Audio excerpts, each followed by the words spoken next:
Sa video na to ay ituturo ko kung paano mag-install ng PVC ceiling panel. I-explain ko dito kung saan ginagamit ang iba't ibang clips, kung paano magsukat at magputol, mga tools na gagamitin, kung paano patibayin ang pag-install, at paglagay ng huling piece ng panel. Bago tayo mag-install ay alamin muna natin ang iba't ibang clips.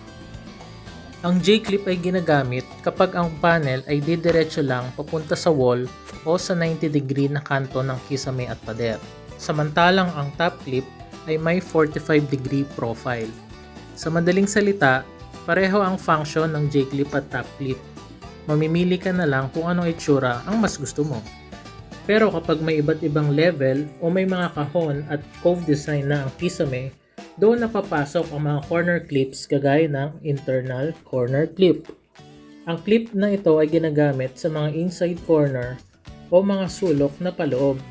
Dito nagtatagpo ang dalawang PVC ceiling panel sa 90 degrees. Sunod naman ay ang external corner clip. Ginagamit naman ang clip na ito sa mga outside corner o nakausling 90 degree na kanto kung saan nagtatagpo ang dalawang PVC ceiling panel. Panghuli naman ay ang H-clip. Hindi tulad ng mga naunang clips, ang H-clip ay hindi ginagamit sa mga sulok. Ang pangunahing purpose nito ay pagdugtungin ang dalawang panel ng maayos at pantay habang tinatakpan ng dugtungan para maging malinis ang finishing. Kapag nakuha na ang wall-to-wall measurement, ililipat natin ang sukat sa clip.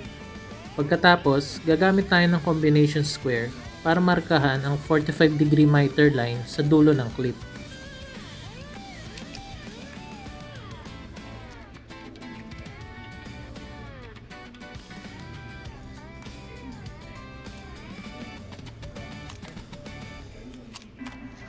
Pagkatapos mamarkahan, i-score ang clip gamit ng cutter ng ilang ulit hanggang lumalim ang guhit. Kapag sapat na ang lalim ng score line, dahan-dahan itong i-bend hanggang sa tuluyang maputol.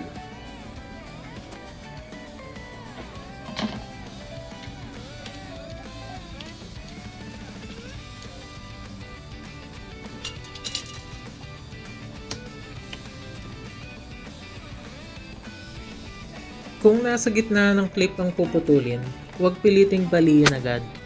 Dahil U-shape ang profile ng clip, ang base nito ang humahawak sa magkabilang side. Lagariin muna ang ilalim gamit ang lagaring bakal, saka dahan-dahang baliin ang magkabilang side kasunod ng score line.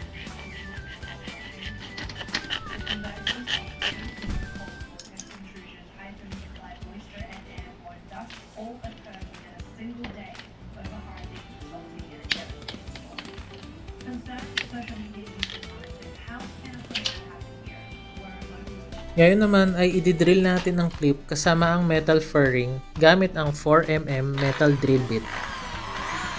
Siguraduhin tuwid ang drill para magtugma ang mga butas at maging maayos ang pagkakabit ng blind rivet. Ngayon naman, ikakabit na natin ang clip gamit ang 5/32 inch blind rivet.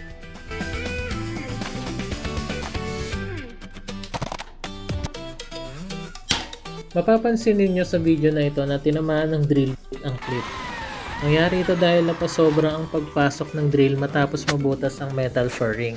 Para maiwasan ito, nilagyan ko ng piraso ng lumang tsinelas ang dulo ng drill bit bilang drill stop.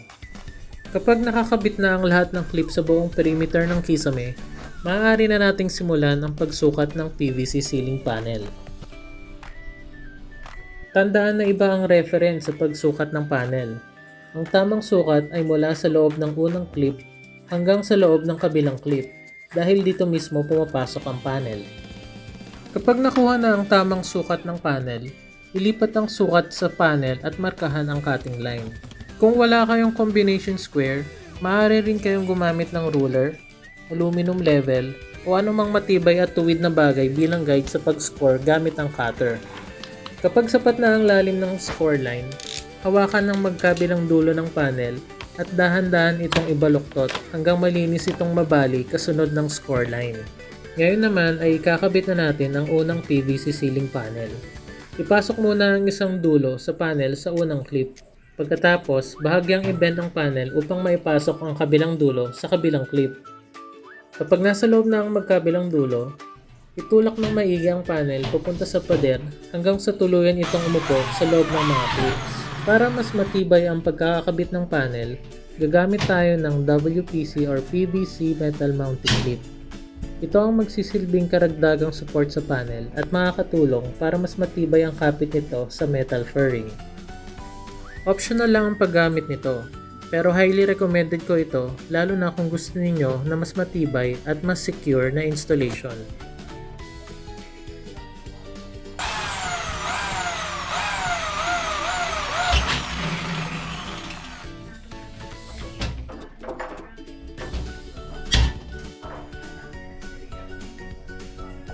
Ito ang part na kadalasang nahihirapan ng mga first time installer. Kaya gumawa ako ng sample para mas malinaw ninyong makita ang tamang pagsukat at pag-install ng huling PVC ceiling panel.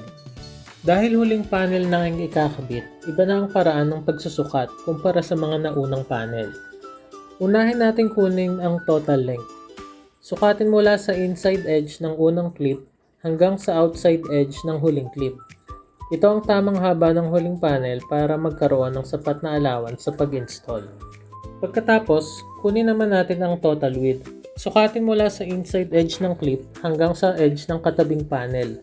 Ito ang eksaktong lapad na kailangan nating putulin para maipasok ang panel sa clip at malak ito ng maayos sa naunang panel.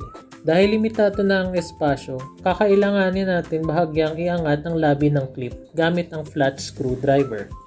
Makakatulong ito para magkaroon ng sapat na clearance at mas madaling maipasok ang panel.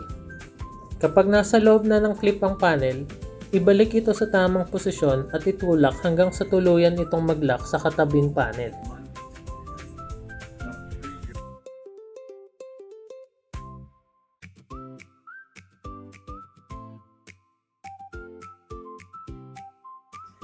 At ayan, tapos na ang ating step-by-step na pag-install ng PVC ceiling panel. Sana ay nakatulong ang tutorial na ito at nabigyan kayo ng kumpiyansa na gawin ang sarili ninyong installation. Good luck sa inyong project at enjoy sa pag-install ng inyong bagong kisame.